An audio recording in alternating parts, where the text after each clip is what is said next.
Olá pessoal, boa tarde, meu nome é Jonathan, sou de Joinville do BOL de Bucarém, meu R1 é 2148842 e eu vou falar sobre a Segunda Guerra Mundial. Bem, a Segunda Guerra Mundial foi um conflito no mundo inteiro que até hoje não se sabe ao certo quantas pessoas morreram, diretamente e indiretamente, mas estimativas vão de 50 a 80 milhões de pessoas mortas. E quando você não se tem uma estimativa de quantas pessoas morreram, quer dizer que a coisa foi bem feia.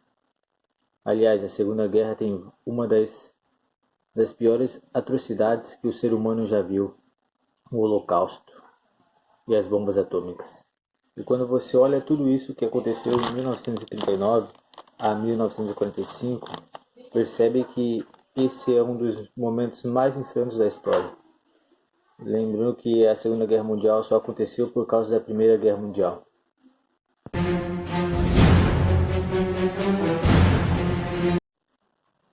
Pós-Primeira Guerra Mundial. Partindo da destruição que a Primeira Guerra causou, ninguém estava querendo uma nova guerra. A maioria das pessoas queria viver em paz, mas o clima nos países da Europa é de total pessimismo por causa de toda a morte e destruição que aconteceu na Primeira Guerra Mundial, principalmente na Alemanha. E esse sentimento era ainda pior, porque muitos alemães, principalmente os militares, não aceitavam a derrota da Primeira Guerra. Pois quem não sabe, a Alemanha perdeu a Primeira Guerra. German generals and troops claimed that they hadn't been defeated in battle, but betrayed by their own cowardly politicians. E como a Alemanha perdeu, eles tiveram que assinar o Tratado de Versalhes, que nada mais é um imposto cobrado pelos vencedores que sobre a Alemanha, que claramente piorou a sua situação, onde ela perdeu vários territórios e foi proibida de ter um exército com mais de 100 mil homens. E a pior parte foi a alta indenização que eles tiveram que pagar aos vencedores. Isso acabou com a economia do país. The German army had been limited to 100,000 men. The country was forbidden to have an air force, tanks or submarines. They were forced to pay a massive £6.6 billion in reparations to France and Britain, something they could ill afford. Para ter uma ideia, no inverno as pessoas queimavam montanhas de dinheiros para se aquecer, e não, elas não estavam malucas. É que o dinheiro valia menos que um punhado de madeira. Ou seja, o país estava se afundando muito em dívidas e outras coisas. E as pessoas que não aceitavam o Tratado de Versalhes estavam começando a ficar com um pouco de raiva. Normalmente, né?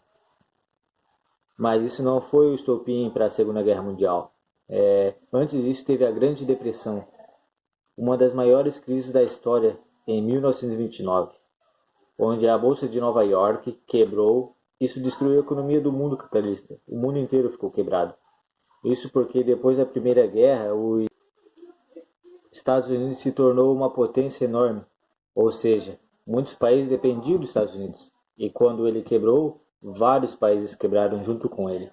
As the economic devastation spread, a quarter of the population lost their jobs.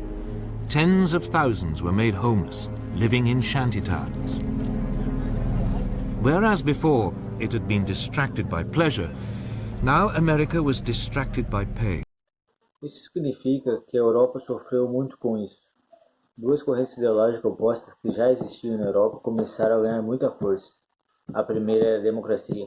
Países como Estados Unidos, Inglaterra, França acreditavam em um sistema de governo que preservava a liberdade e a riqueza individual, que era o melhor caminho para o desenvolvimento de um país.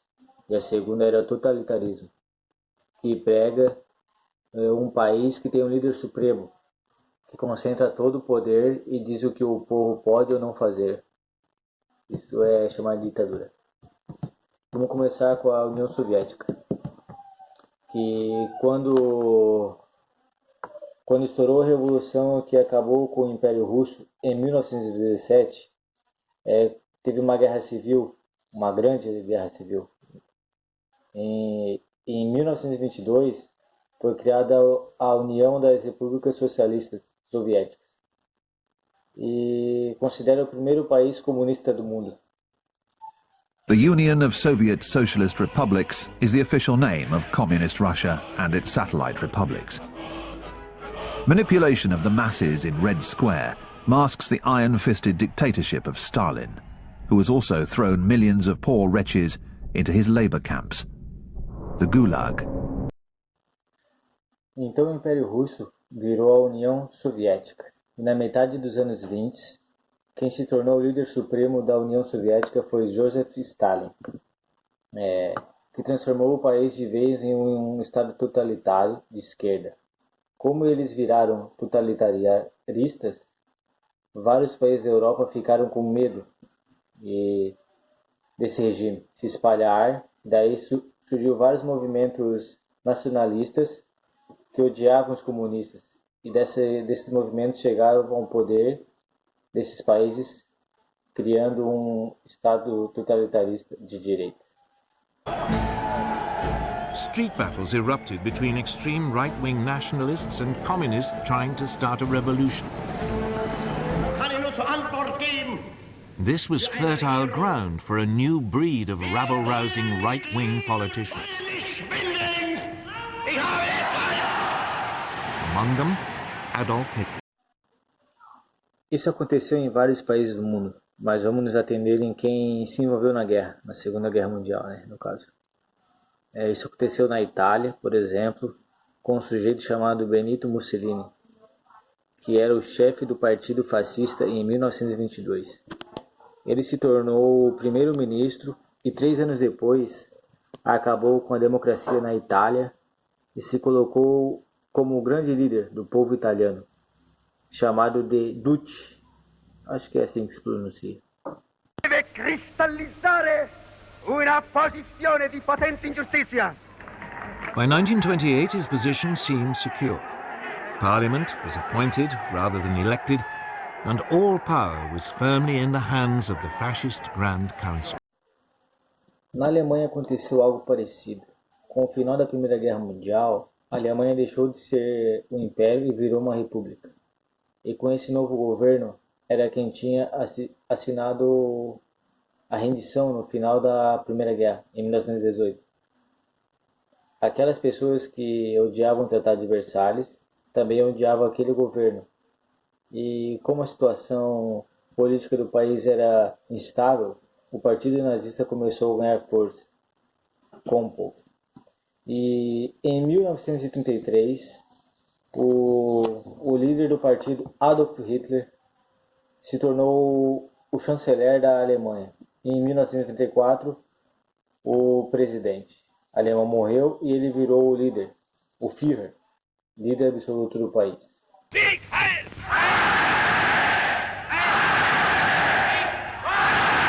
Estava dividido novamente em quem odiava o capitalismo, o totalitarismo de direita e o totalitarismo de esquerda. E tinha o Japão, que era o império, que desde a segunda metade do século XIX, esse império estava se expandindo pelo mundo e pelo Pacífico, pelo Pacífico. E tinha novamente um barril de pólvora prestes a explodir. E se olhar para o outro lado, na Alemanha, onde o Hitler assumiu o poder, com 2 discursos. Um deles sobre o racismo, onde pregava que os arianos, que era o povo dele, era um povo superior. E o segundo discurso era renegar o Tratado de Versalhes, que prejudicou a Alemanha. E como ele queria transformar a Alemanha em uma potência mundial, começou a investir em indústrias, principalmente no material bélico militar. Inclusive, ele tirou a Alemanha da Liga das Nações, que é tipo uma ONU hoje em dia, que foi criado para evitar novos conflitos como a Primeira Guerra. Agora a Alemanha já estava com a economia estabelecida, muita força militar, estava faltando territórios, ou espaço vital, como ele costumava chamar em seus discursos. How come the Germans listen to him? Die alte deutsche Reichsstadt Nürnberg, heil! What does he have to give? Hitler's gift to Germany is a campaign of racist terror. In 1936, Hitler publicly repudiated the Treaty of Versailles. The French and British protested strongly, but did nothing. Conscription was reintroduced, and the production of arms by companies like Krupp was stepped up. In 1936, as a precursor to invasion, the Japanese signed a pact with Hitler. The aim was to guard against any attack by Soviet Russia were it to move on China. But it was after the capture of Nanking, then the Chinese capital, on December the 17th, 1937, that the Japanese forces really ran amok. Over 300,000 civilians are estimated to have been massacred during a 6-week orgy of rape and indiscriminate killing. Complete surprise and an enthusiastic welcome by Nazi sympathizers made it a bloodless invasion. Within hours, Hitler announced Austria's incorporation into the Third Reich. A sovereign nation had, for the first time, been subsumed into a greater Germany. On September the 29th, 1938, with Mussolini acting as mediator, France and Britain signed an agreement giving the Sudetenland to Germany in return for a formal declaration by Hitler that he had no more territorial ambitions.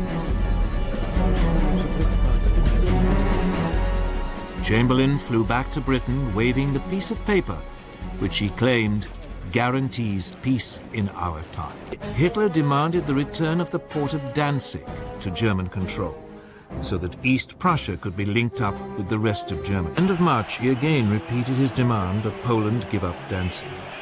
This time, France and Britain declared unequivocally that they would declare war if he attacked Poland. But by now, Hitler cared little whether they did or not. He was sure that they would be weak and indecisive opponents. Tudo isso era exatamente o seu plano, desde o início, para se vingar da derrota na Primeira Guerra Mundial.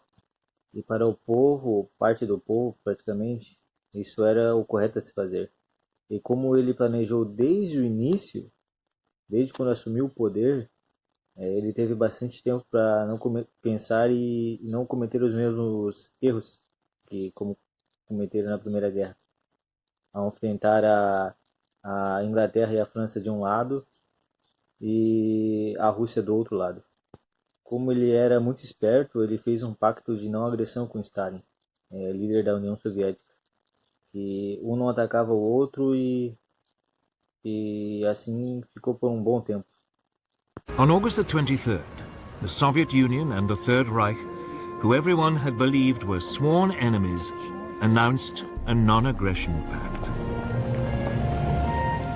The agreement secretly specified that Poland would be split between the two countries, and Stalin would have a free hand to take over Estonia, Latvia and Lithuania. Com a União Soviética fora do jogo, em 1º de setembro de 1939, Hitler invadiu a Polônia.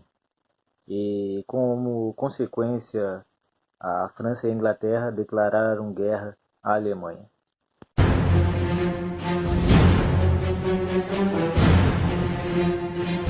Sabe aquele acordo de não agressão que Hitler fez com Stalin?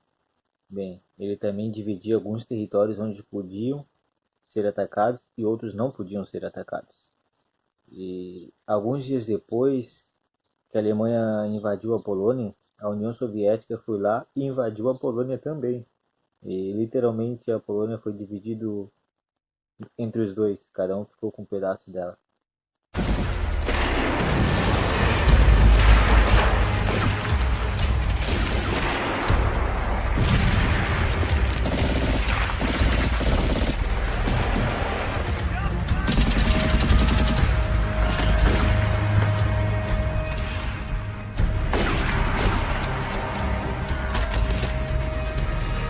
Depois que a União Soviética invadiu a Polônia, a União Soviética partiu para cima da Finlândia. Mas eles não conseguiram conquistar toda a Finlândia, todo o território da Finlândia.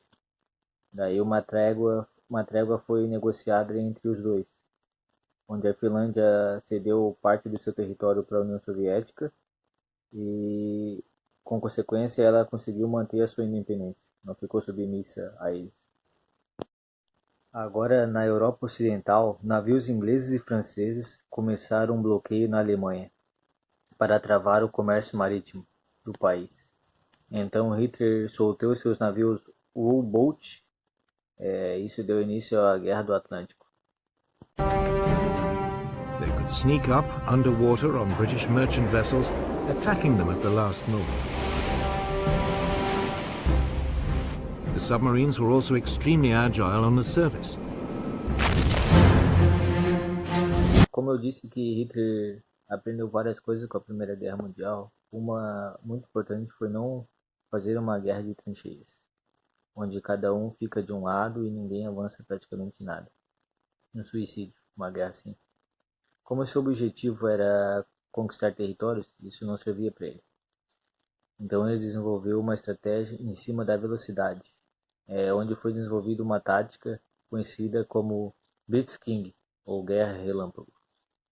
Ela funciona de maneira onde os carros de combate, conhecidos como tanque pela população, pelos civis, e apoiados por carros blindados, artilharia e aviões, começavam um ataque fulminante em um determinado local da defesa inimiga e para abrir um buraco nas suas linhas defensivas, e assim a tropa poder invadir.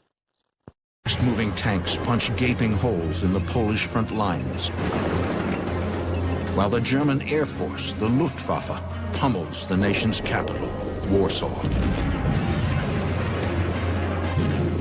Divisões entravam no território inimigo e atacavam pontos estratégicos, fazendo estragos enormes, mas sem ficar muito tempo no mesmo lugar, fazendo com que o exército inimigo ficasse perdido, sem saber de onde está vindo o ataque, sem saber o que fazer. Conforme eles avançavam, eles iam abrindo caminho para a infantaria alemã, e quando chegava, destruía tudo por onde passava. Foi assim que o exército alemão começou a varrer metade da Europa. The Blitzkrieg against Poland had been a stunning success for Adolf Hitler.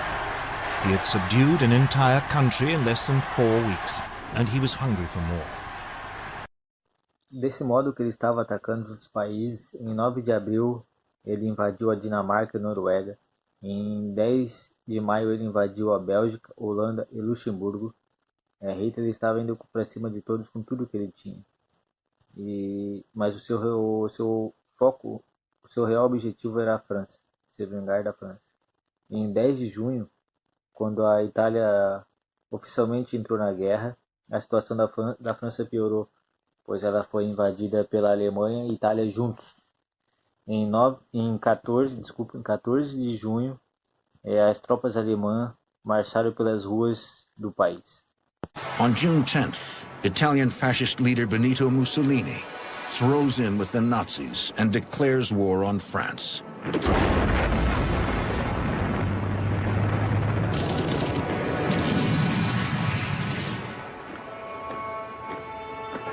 Four days later, German troops march into Paris.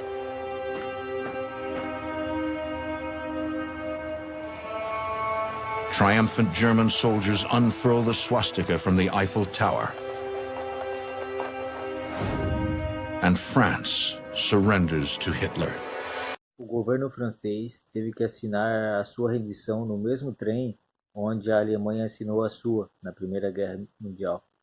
Ou seja, para Hitler o negócio era muito pessoal, era vingança.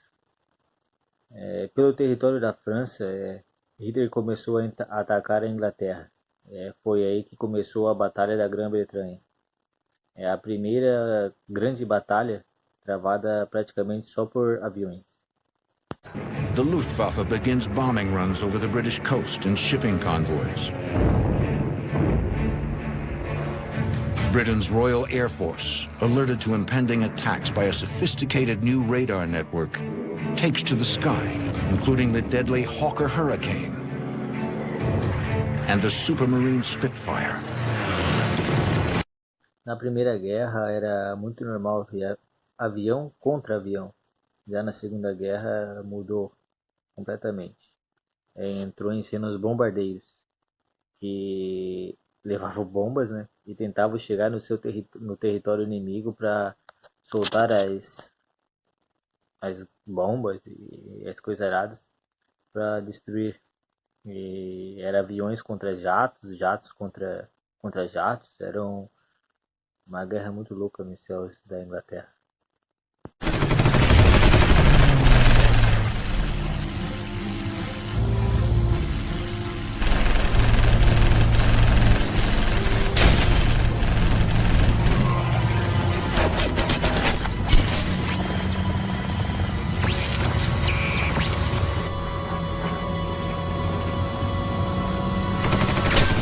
No começo, os seus alvos eram navios, depois começaram a atacar portos, indústrias, e mesmo a Inglaterra sendo atacada diariamente, toda hora, todo momento, eles conseguiram parar o avanço alemão.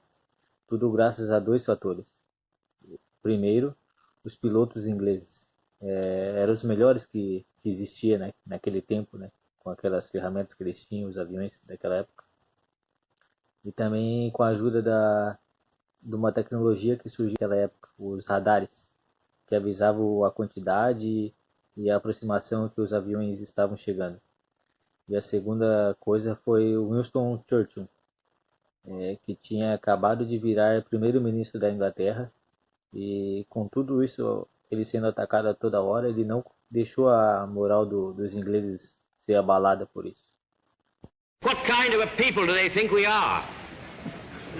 Is it possible they do not realize that we shall never cease to persevere against them until they have been taught a lesson which they and the world will never forget? Com tudo isso acontecendo lá para cima, a Itália estava atacando o Egito para tomar o canal de Suez. Só que eles não foram muito bem nisso, eles perderam várias vezes. On December the 6th, 1940, they moved in across the desert. Just 4 days later, they overran the Italian defenses.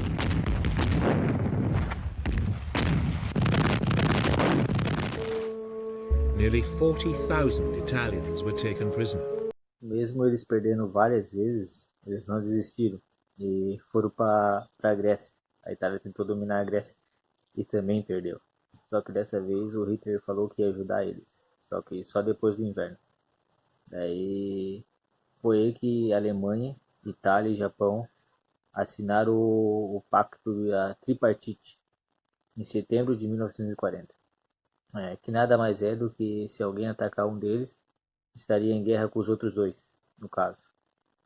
Foi aí que surgiu o eixo: Alemanha, Itália e Japão. September 1940, Japan, Italy, and Germany signed the Tripartite Pact and forged the so-called Axis powers. Their goal, quite simply, is to rule the world. And they seem well on their way. E posteriormente outros países entraram no eixo, como Hungria, Romênia e Eslováquia, que eram subordinados da Alemanha. E se de um lado tinha o eixo, do outro lado tinha os aliados, que era o Reino Unido, União Soviética, Estados Unidos e China.